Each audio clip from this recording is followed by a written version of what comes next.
Hey guys, thanks for tuning in to another video on ForgottenWeapons.com.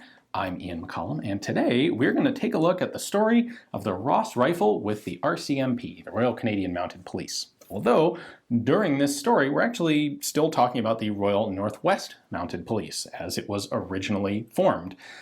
They were a kind of a group of cavalry-like rural constables, police force out on the frontier in Western Canada to deal with whiskey smuggling and rebellions and Native American incidents and all sorts of fun frontier stuff.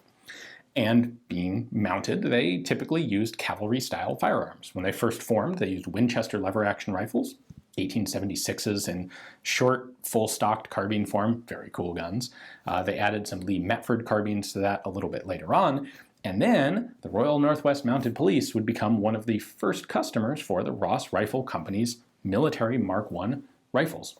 Actually, carbines in this case. So, and by the way, I should point out, it wasn't until the 1920s that the Royal Northwest Mounted Police merged with the Dominion Police and became what is today the RCMP. So I may fumble words here through the course of this video, but this is the Royal Northwest Mounted Police. So let's take a look at the carbine that they purchased first.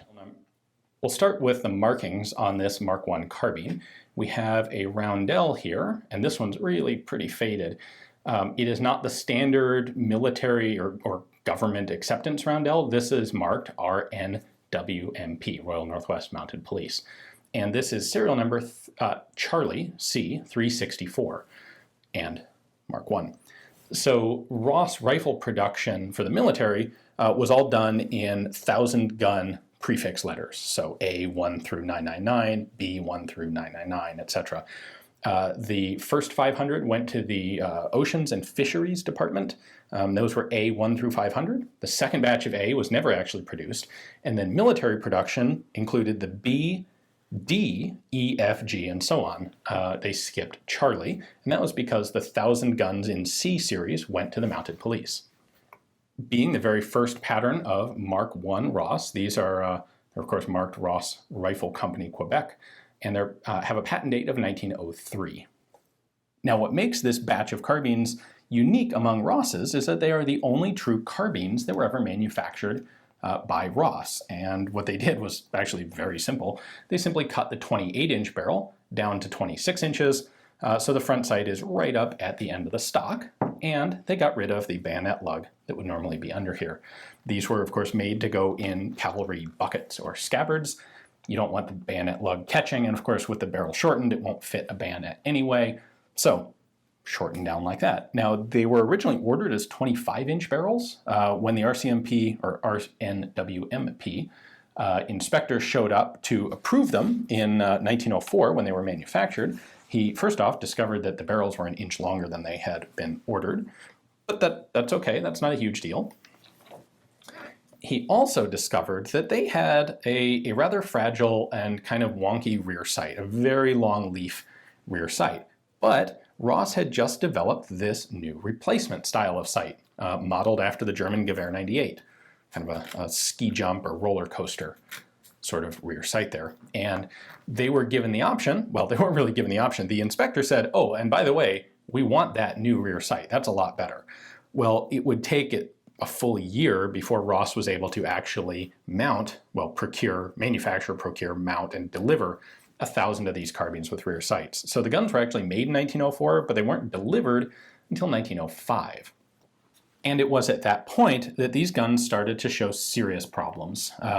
They had problems with poor spring temper. They had a major problem with the bolt release being unserviceable, basically, and occasionally allowing the bolt to simply fall out if the butt of the gun were struck on the ground, as say one does in parade drill. There were a lot of problems with these guns, and they were issued out to the Royal Northwest Mounted Police, who reported a lot of issues, sent guns back for repair, and just generally by 1907 were not pleased with the guns. So Ross said he would make the situation better. They had already by this time developed the Mark II version of the Ross, and he said, well, that's cool, we'll replace your 1,000 guns with Mark IIs. So in 1907, the Mounted Police officialdom rounded up these carbines, put them into storage, figuring we'll have our new Mark II Ross rifles, or carbines, in time for this year's annual marksmanship practice or annual matches. Not a big deal. They'll come any day now. And they waited around for the rifles, and they waited around, and waited around, and ultimately it would be 1909 before the Mark II Ross finally showed up for the Northwest Mounted Police. Looking at the buttstock of this particular example, these were in the AE series. They were manufactured not until 1908. These have the standard Quebec government military proof, or military acceptance stamp. They also have the Mounted Police stamp, as the carbine did. And this is, of course, a Mark II rifle. So when they did finally arrive, Commissioner Perry it didn't immediately issue them out to his troopers. He was leery of the guns, kind of a once bitten, twice shy attitude. They had indeed had two serious safety incidents with Mark I carbines.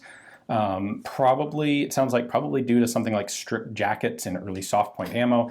They'd had one gun blow up at the breech, and they'd had another blow its bolt open and seriously injure a trooper.